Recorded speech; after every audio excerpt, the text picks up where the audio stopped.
How fitting you can make the word severe out of Reeves' name. We're all going to be in for a very severe time as the negative effects of Reeves' October budget will really start to kick in this year. Her plans to steal from our pensioners and to take a stick to our employers has really backfired, as we now stare into the jaws of recession and negative growth. Robbing from our pensioners was a vindictive and petty move against them, under the guise that we would claw back a paltry few millions by denying them the right to be able to both heat and eat this winter, by withdrawing the winter fuel allowance payments, while screenlighting the robber barons at our energy companies from raising their tariffs and prices in our energy bills. And it is a very bitter and chilling winter indeed.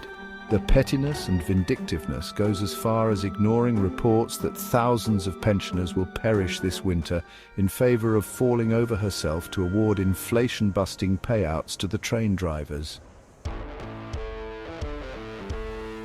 Close on the heels of this, Severe Reeves went after the business owners and employers, raising their NICE contributions to a figure of 15%, and lowering the trigger point for them to start paying these contributions to £5,000 instead of the previous figure of £9,100 in a deluded reverie and belief that by saddling them with increases it would somehow both boost the economy and also increase employment prospects.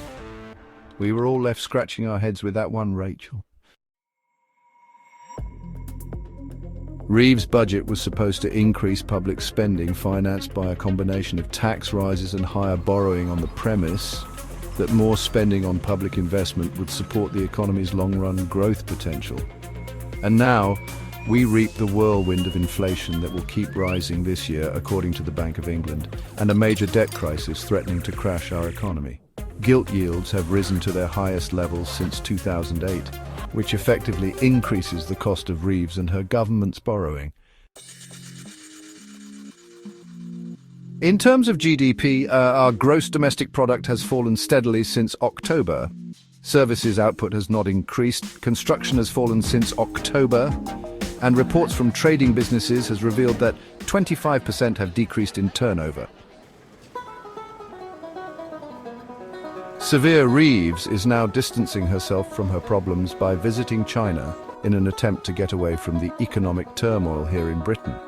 The UK economy is flatlining with a whimper without any sign of a plan B or C, now that Severe's plan A seems to have gone down like a lead balloon.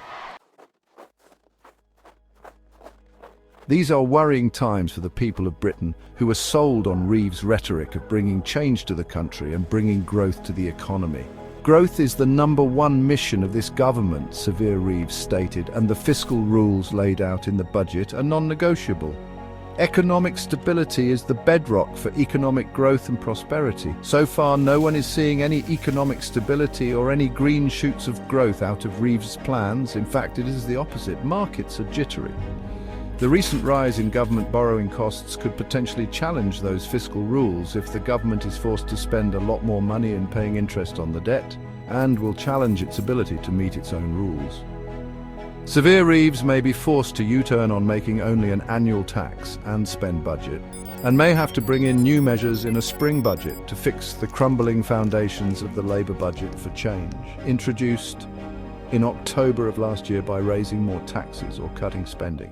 These are interesting times we live in.